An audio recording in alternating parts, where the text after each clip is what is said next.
So, my guest on today's episode of the Love, Happiness, and Success podcast is love and relationship coach, Maya Diamond. Maya, I'm so excited to have you on the show with me today to talk about your specialty of cultivating healthy relationships and dating, especially during the apocalypse, basically. So Right. thank you for being here with me today. And so, You're but before we welcome. jump in to talk about your ideas and maybe get some of your advice for these perilous times, maybe we could start by your just sharing a little bit about yourself with our listeners. Yeah, wonderful. So I've been a dating and relationship coach for over 13 years. I'm based in the Bay Area, and I specialize in the challenge of the pattern of attracting unavailable, narcissistic, abusive partners, shifting that patterns, healing your attachment wounds, and really finding a healthy, loving relationship, and doing that in a short amount of time instead of it taking years and years and years. Well, I think you just got so many people's attention by Yeah. because Yeah. really that's like such a pain point for so many people, Yeah. women and also men. And Yeah. so I'm excited to talk more about this.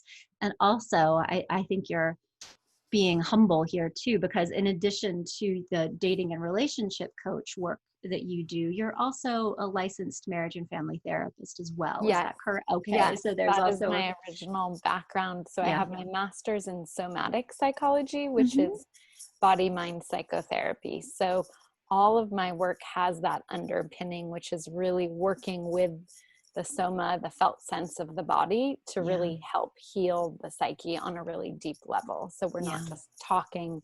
When we're doing the coaching, we're also, doing processes that actually create major shifts in the organization of the way that we are organized around relating. Because if we don't shift that, then we kind of end up doing the same patterns over and over Yeah. again in our love lives. Well, and especially maybe we can start at that kind of foundational level because, I think one thing um, that your work emphasizes that I certainly appreciate is that so much of the way people show up in relationships and dating relationships is really related to their very old attachment styles, and that we can talk first for listeners who may be unfamiliar with that term about what it means, but also just that those go so deep that they're oftentimes non-conscious, and the Exactly. only way of really getting into that and changing it is through experiential work. So it's like all kind of lining up for me, like why your Yeah. background would be so helpful. Yeah. But okay, so let's just start. Like Mhm.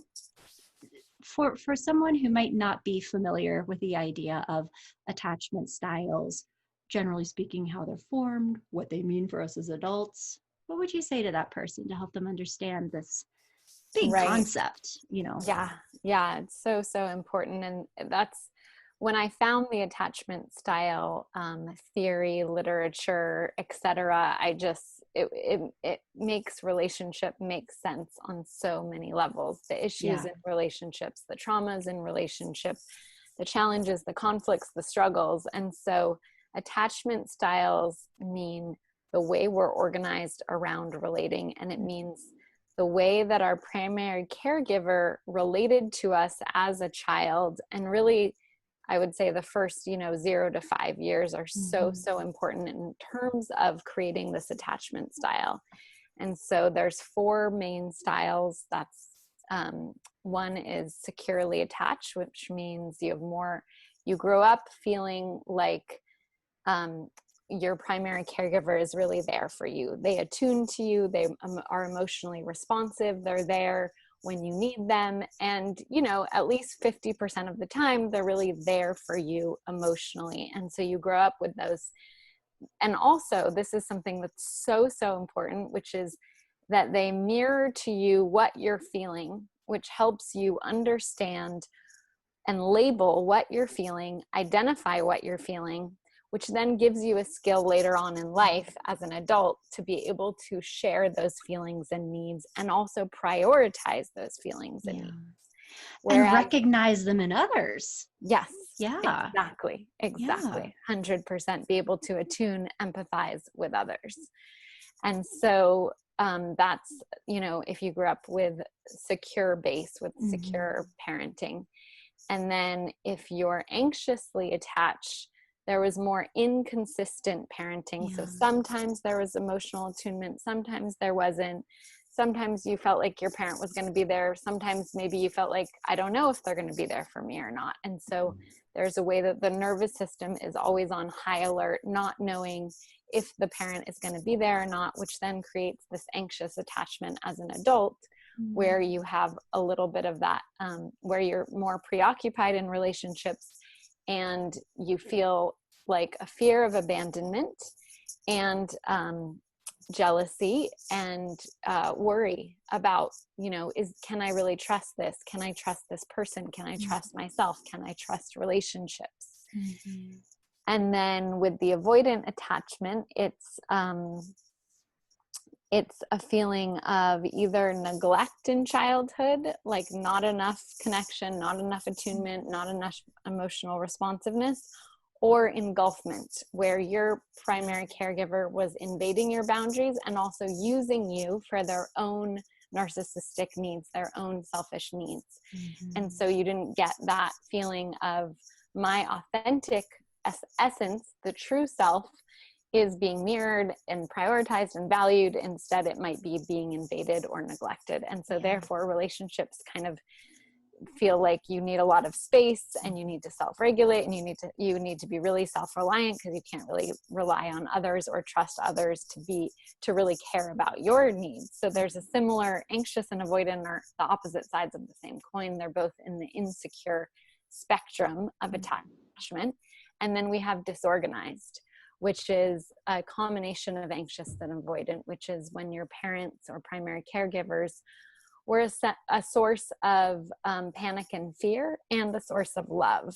So that's when you had abuse or a lot of conflict going on in the family that you were constantly witnessing and constantly being really scared or frozen in order to handle that.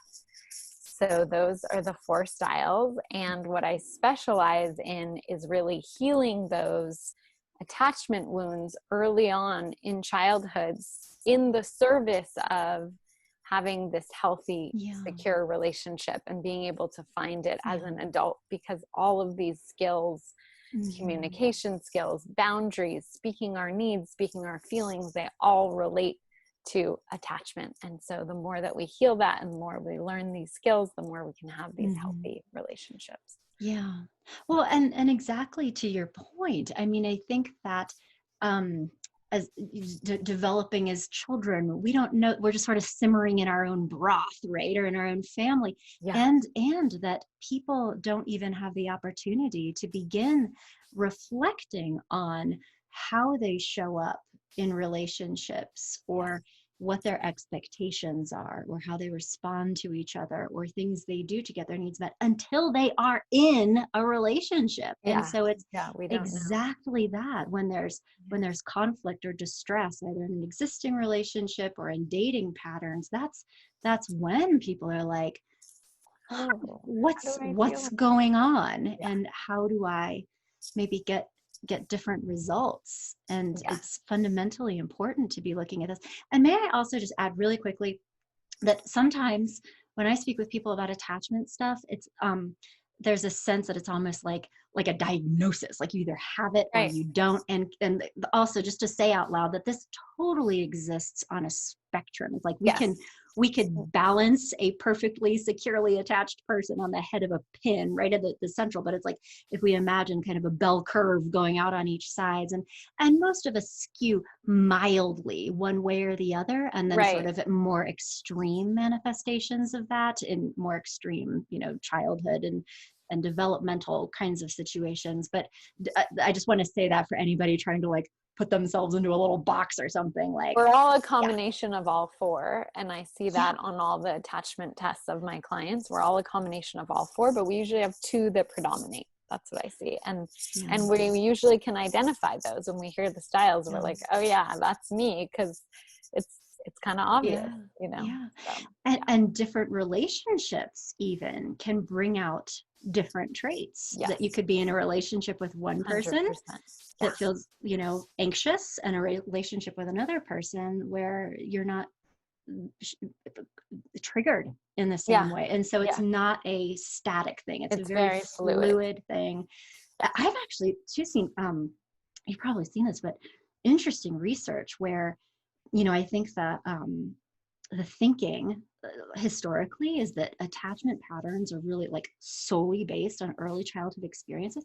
And actually, there is a significant correlation with how people show up in adulthood, and Yeah. like some of their early, like especially early adolescent, like first romantic Mm, relational kinds of mhm, experiences mhm. can be profoundly impactful too. And I thought that was so Definitely. interesting, because a lot of times I think we want to hone in on like mom and dad stuff. And Exactly. like if you've had 100%.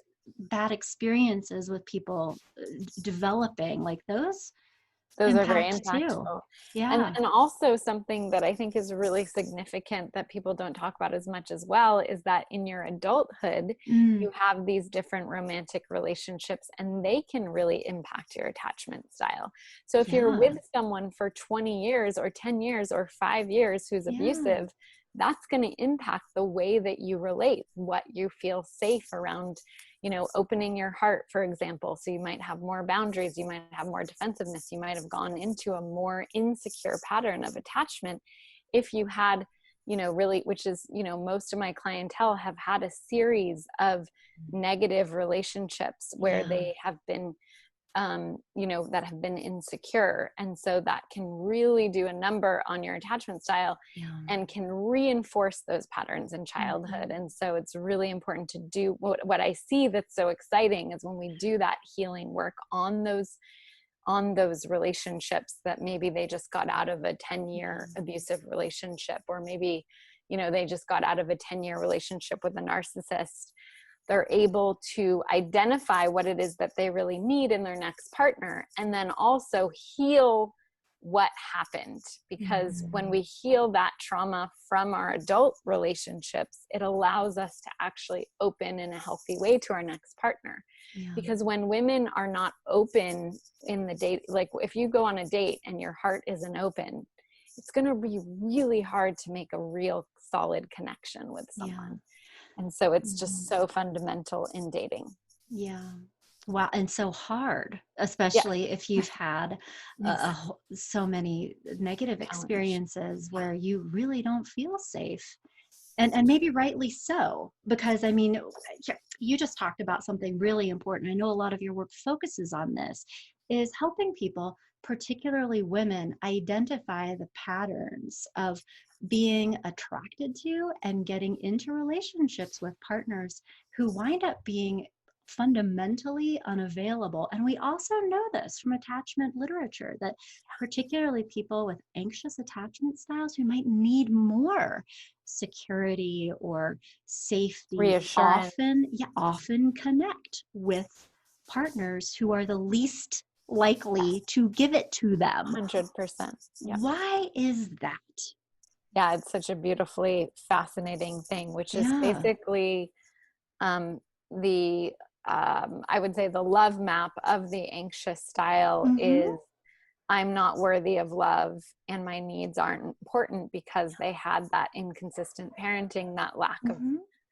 emotional attunement. And so then because the avoidant pushes the anxious person away over and over again in love, and, doesn't have the, can really, because they need so much space, it kind of perfectly correlates to the anxious Yeah. feeling of I'm not lovable I'm when being pushed away. Yeah. right, when anxious, and yeah, and my needs aren't important. And so when really it's just that they have two such different needs, and that their needs actually trigger more of that cycle, more of that Yeah. pushing away, more of that I need more from the anxious, the avoidant, I need more space. And so it Yeah. becomes this cycle over and over again. And what I've seen is it's much better, yeah, for someone more anxious to find someone more secure, But the cool thing is, again, going back to exactly, this isn't a static thing, is you can really heal and you can become more secure, and you can, also find a more secure partner, but really taking control of the situation by doing that deep work on yourself, and learning what does it look like to really to be secure in relationships? What does it look like? What does it feel like? What are those patterns? Because we are not taught this in school. We are not taught this at work at all. This is not what's talked about, which is completely insane. That would be amazing if, children from a young age were really taught, wow, this is how, like, for example, most of Americans have been brought up with the idea that we should all be independent and self-reliant, which I talk about in my TEDx talk.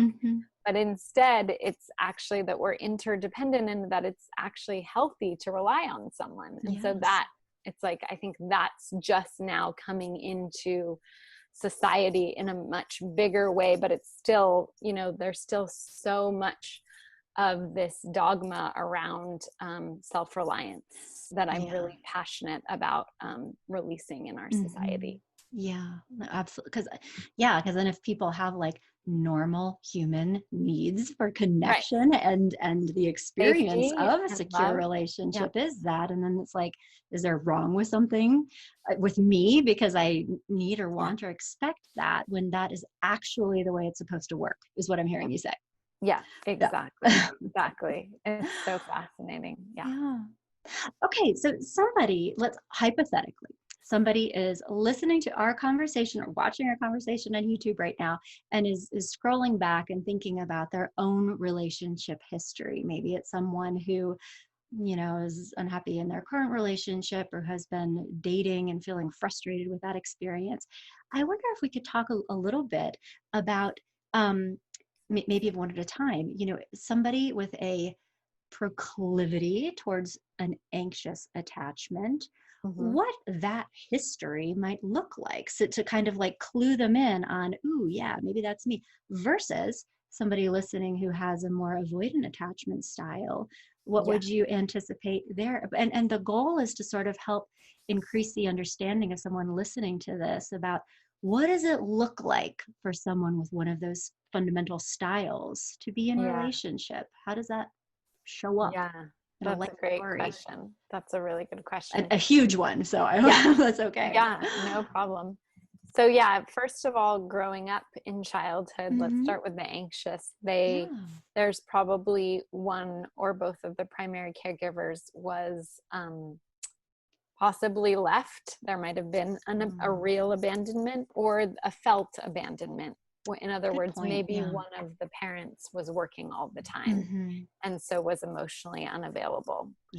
And then in terms of the relationships, I think one thing that you'll see a lot is that anxious people, when they're in relationships, they have a hard time speaking their needs, and they may really feel their needs and know what they are. They'll feel their needs and desires and like feel that like internal feeling of like, oh, that doesn't feel right, or like, so they'll feel their needs, desires, and boundaries and feelings, but they have a much harder time speaking them because they're afraid the person will leave. And so in relationships, if you're anxious, you might notice that you're dating and you may have a hard time, saying, no, I'm not ready for sex. Or you may have a hard time saying, no, I'm not ready to go back to your house. Or you may have a hard time making a request. Like you're really wanting this person to text you every day. You're wanting more consistency in the connection.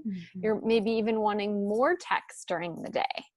And that would really bring you lots of joy and connection. And maybe what's happening is you're only seeing the person once a week, and you really want to see them 2 or 3 times a week. Again, this would be the more common needs and feelings for the anxious. They'd want to see the person more, not less, and they may have a hard time speaking that in relationship. And so that's why it's so important to really do the work to learn how to speak your needs, and also dignify your needs, and which means, what does dignify your needs mean? It means embracing them as real and as important.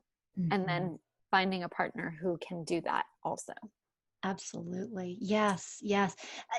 And and I think I'm hearing in here too, and I think something that I've noticed with my clients who fall into this pattern is also Mhm. like thinking a lot about like in the absence of The being able to speak preoccupation. Yeah. needs. Yeah, we're like trying to decode, like, what does this mean? He texted me, da, da, da, and okay, so like without actually Worry. talking to them about it. So like a lot Yeah. of that worry, and Yeah. also a tendency to over idealize Yes. people that they don't know that well yet. Yes. Do you see Exactly. that with your Yeah. clients? Put them out on a pedestal, and then Mm-hmm. also exactly becoming attached way too quickly before Yeah. you know the person. So if you Yeah. find yourself really falling for someone quickly, falling in love quickly, that used to be me, Yeah. then there's a good chance that you're more on the anxious attachment Got spectrum. it. And it's this way that you create this, also creating like a projection of this person in your mind, thinking they're finally going to be the ones to meet your needs. They're finally, it's kind of like mastering the trauma of childhood. Finally, this love interest is going to meet all of your needs, and you're just going to be so happy. And so you create this projection, and then sometimes, and you get attached to the person, and then sometimes it really doesn't, once you really get to know them, because it takes Yeah. about 3 to 6 months to get to know someone, Yeah. 3 months to a year, but really 3 to 6 Yeah. months if you're really paying attention, then you can become very disappointed and disillusioned Mm-hmm. when you may see that your image of them doesn't match up to who they are. Yeah. And So so that's really common. Yeah. I'm thinking is like quick self test. If you've ever had a first date start on Friday and end on Sunday evening, or if sometime in the first week or two of Right. meeting a new person, you have practiced writing out your first name and their last name just to see what it would sound like, Right. you may have an anxious attachment style. So, Yes. Super okay, common. That's a great, great quick metaphor. test. So And what? then for Mhm. the avoidant, Yeah. it would be, this is something really, really common that I see, which is there's a feeling of nobody is perfect enough for you. And so there's this kind of obsession with finding the perfect partner. If I just found the right partner for me, then it would work. And so usually what happens with avoidance that I see in my office is that they find someone who has actually everything that they say they wanted before they met them, but then when they actually are in the relationship, they hyper obsess about one little weakness of the person or imperfection, and then it distances them from that person, and then it doesn't allow them to truly open their heart. So it's a way that they control the intimacy through that defense. And this is just like, for everyone listening, this is just the best way to stay single. Like if you want to Oh stay yeah. single for the rest of your life, keep doing this pattern because it'll work. So if you don't want to stay single for the rest of your life, Yeah. you can heal this pattern. That's the great news. You can heal this pattern. I've seen it. It's so beautiful. It's so Yeah. amazing to watch. I've seen my clients be able to release that strategy and not have to have a perfect person because it doesn't exist. Does So not exist. that's one of the biggest patterns I Yeah. see So, would be, okay. So that like perpetual seeking of the unicorn and yeah, connecting with people who objectively not might quit. be Yeah. okay, but no. And, gosh, I don't even remember where it was that I saw this. It wasn't too long ago, but I can't even remember who did this research study, but that a majority of people who are single and on the dating market after like a certain age do have more avoidant attachment tendencies because those are the ones who Yeah. are that Yeah. perpetually single. Yeah. And Yeah. so, like, Yeah. from a numerical standpoint, if you Yeah. are out in the dating pool, you are more likely to connect with someone who is avoidant as opposed to someone who is secure, because secure Yeah. people will Totally. connect And I and just want to maintain. say for Yeah, everyone who's listening, because that statistic can be really hard on people's I know. mindsets. So I know. I just want to say that it can really put a damper on your mindset if you believe in that statistic. So for all the single people who are listening, there are people who are avoidant in the Yeah. dating pool, and there's also people who are secure and secure slash anxious and secure slash avoidant. So Yeah. there's all types. And so it's just I've heard so many of my clients say that because of that statistic. And so what I've seen is that all the statistics don't matter. What matters is knowing what you need and being able to really follow that and stick to that. So I just wanted to say that for everyone listening, because there's statistics about everything, but you don't have to be a statistic. So and that's a really good point, because that can be discouraging to yes. consider. But I think it also goes back to what your point is, and I'm imagining you teach people is, so how do you tell the difference early on, so that you can connect with a partner who is secure and who does have potential to understand you and meet your needs and be an emotionally responsive partner? That's exactly what a lot of the successful dating really is finding your person and assessing totally that. Totally. One really big tip that is really key, and I think changes everything, is really listening to how you feel in your body. Going back to the body, how do I feel when I'm with this person? And how do I feel when I'm not with this person? And what I've found personally is when I'm with someone who more triggers those childhood wounds and triggers that lower brain. So the lower brain is the amygdala, where we store where more of our unconscious is and where more of our trauma is. So when we are in the presence of someone that is more triggering to our that will end up being more triggering to our childhood wounds. In the beginning, they're not. But when we have a level of excitement, so people look for, again, because of Hollywood, people are looking for this feeling of excitement in their body. But a lot of times that is a feeling that is saying this person is going to trigger all of your childhood wounds, or this person is similar to the negative traits of your parents, or this person is more on the unavailable spectrum.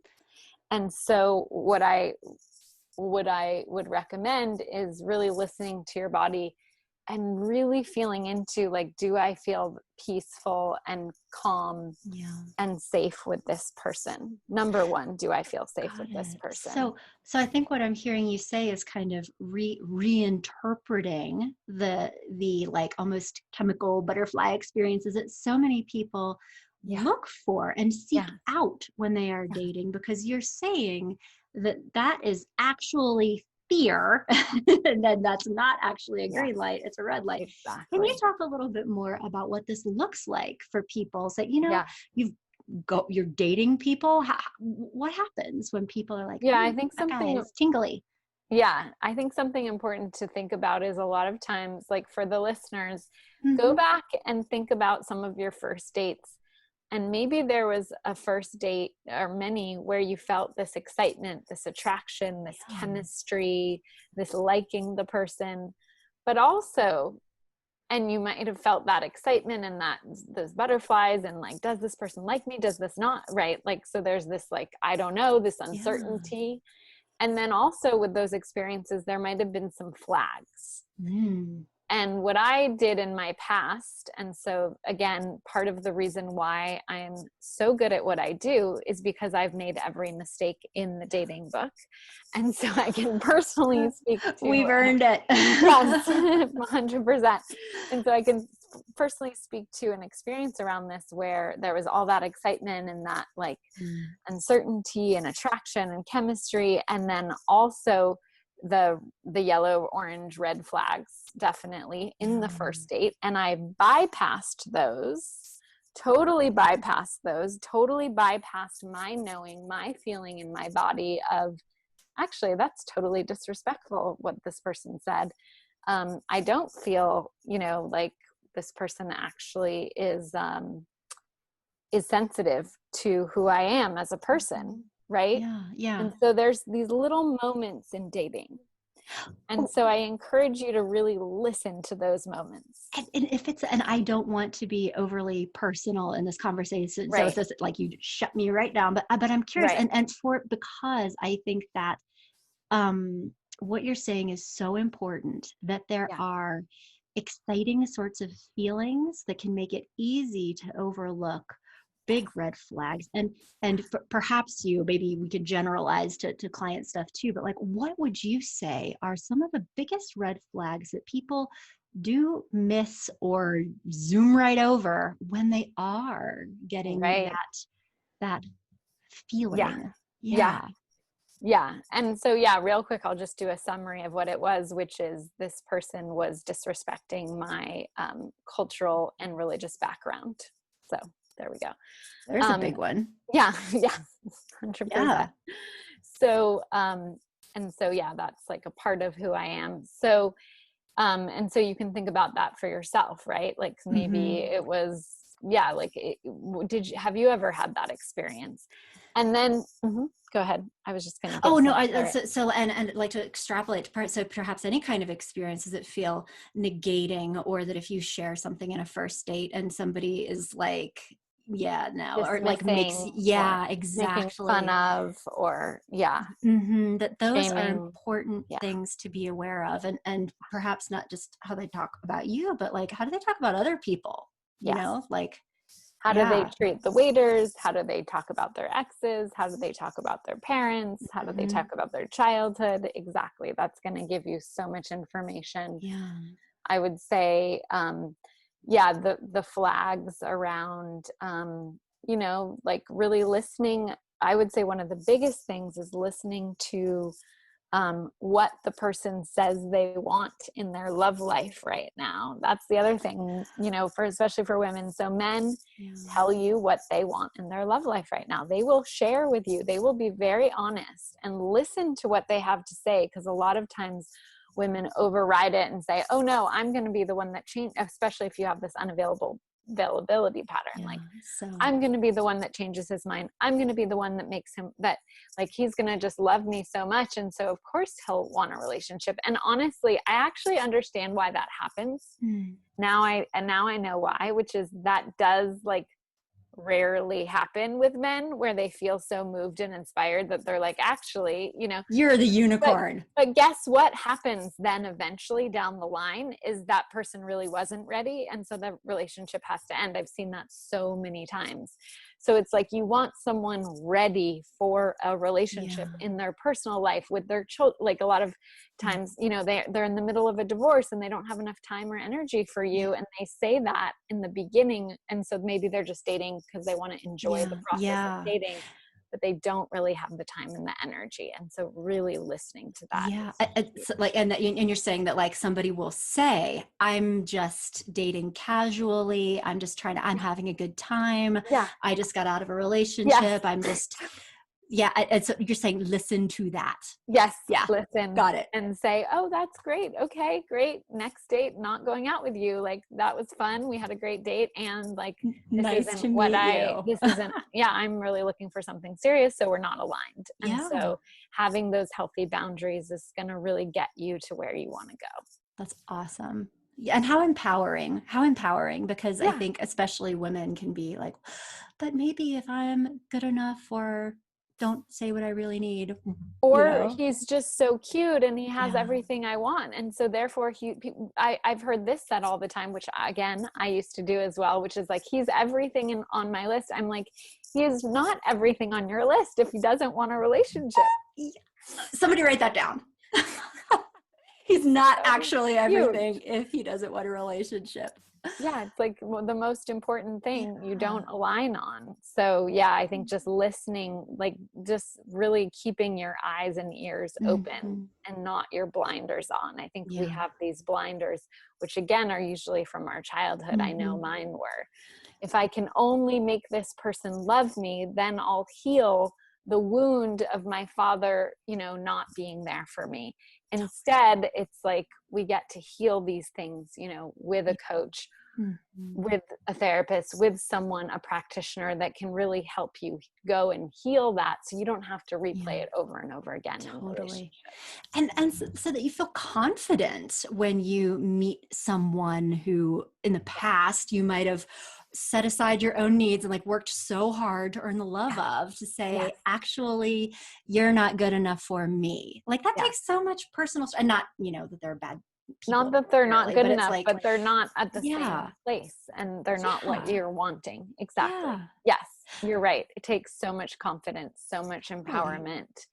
And it's a beautiful thing to see when my clients do that. I'm just like, yes, Yay. like And so can we celebrating that. talk a little bit more about that part then? So, I mean, we've talked about that of more avoidance style, more anxious style.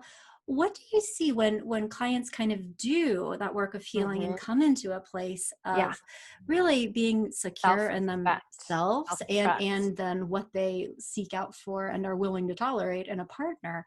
What Yeah. does that look like in your experience? Yeah, great question. So yeah, it looks like saying no to people who aren't meeting their needs for Yay. love, connection, intimacy, what they say that they desire in a relationship. It looks like, yeah, the clients really, again, speaking their needs, boundaries, and desires in relationship and only Mm, being with people who are respecting those. yeah. And it looks like,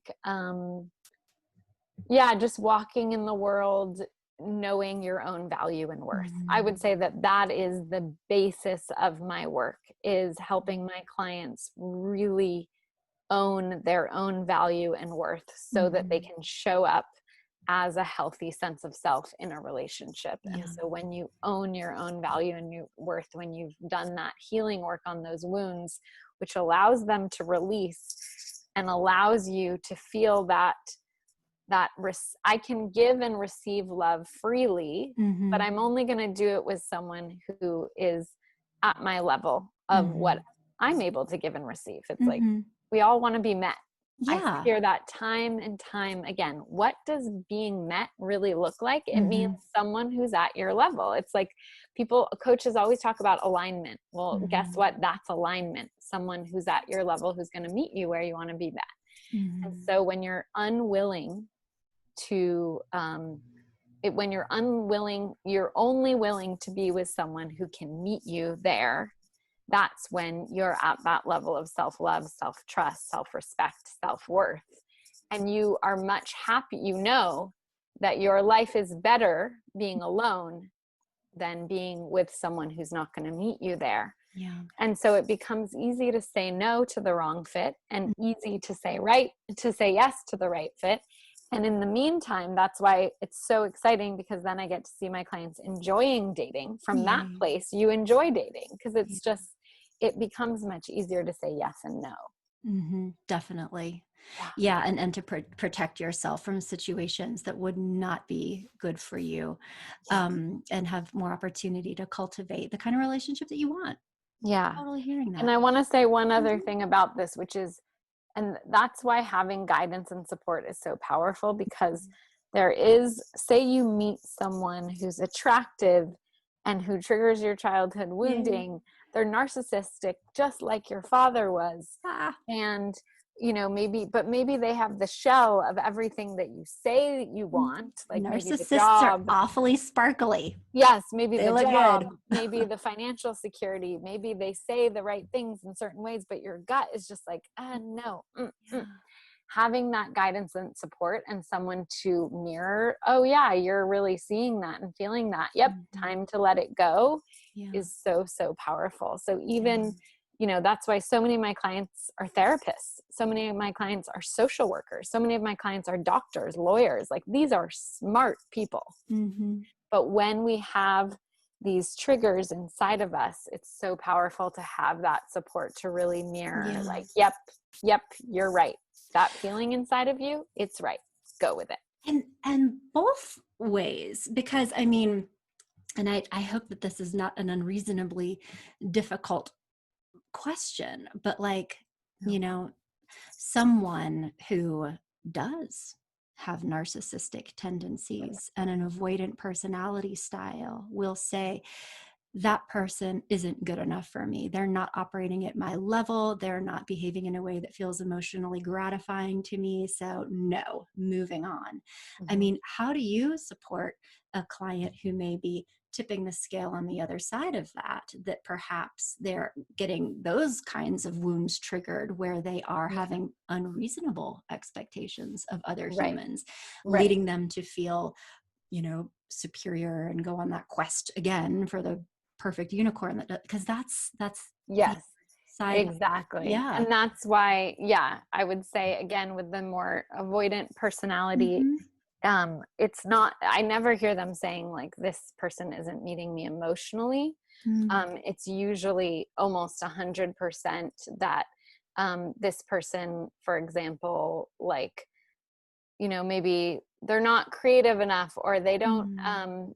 they don't like exercise at the exact same level that I exercise, Yeah. or for example, or once, I can Mhm. think of a friend like, um, you know, my boyfriend feels like I don't dress in the perfect style enough, right? So it's Mhm. like, it's these ways that they're usually more a little bit external-ish. Yeah, like more Um, superficial, you're Yes, saying. Hmm. exactly. Rather than like how the Yeah. person shows up in relationship. But anyways, but yeah, so then exactly what I find with people who have that style is it's really powerful to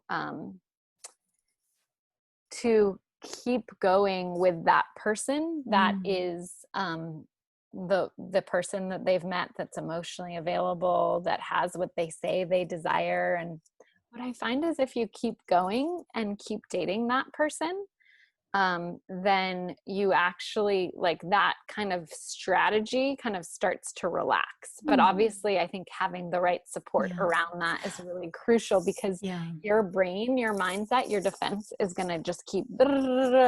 And so I have certain strategies Yeah. that I use to help shift that mindset, because it's really a mental piece. Like Oh, I see yeah. it with my clients. It's like their thoughts are going over and over, hyper obsessing. It's Yeah. actually so interesting talking about this, because the anxious hyper obsessed, like, does this person love me, does this person love me, and then the avoidant hyper obsessed, are they good enough, are they perfect enough for me, are they Yeah. perfect enough, are they perfect enough? And so it's like really relaxing both of those, Mhm. allows both of those types to become more secure, Yeah. and to allow this person into their heart and into Mhm. their life and into their, you know to Mhm. really create that love. Yeah. Yeah. Well, but and I just want to reflect what you're saying, that I think in order to break out of those patterns, it's really vital that you're in a situation where you're able to be introspective and talking about what's going on, and Yeah. uh, giving permission to someone like a coach or a therapist to Yeah. challenge you on those old Exactly. automatic patterns, because those old Exactly. automatic patterns have gotten you Where you are. the Yeah. results that you have had, and that it's time to reevaluate. So yeah, glad we're 100%. having this conversation. Exactly. Yeah. Yeah. Yeah. Oh my goodness, I'm just noticing our time. So briefly, if it's okay with you, just 100%. quickly. Yeah. So um all the stuff we're talking about is general things that applies to humans under any circumstances. Do Yeah. you have any other specific thoughts or ideas for people who may be dating or in the process of establishing new relationships during this circumstance of, not maybe total quarantine, but it's fraught. The world is on fire right now.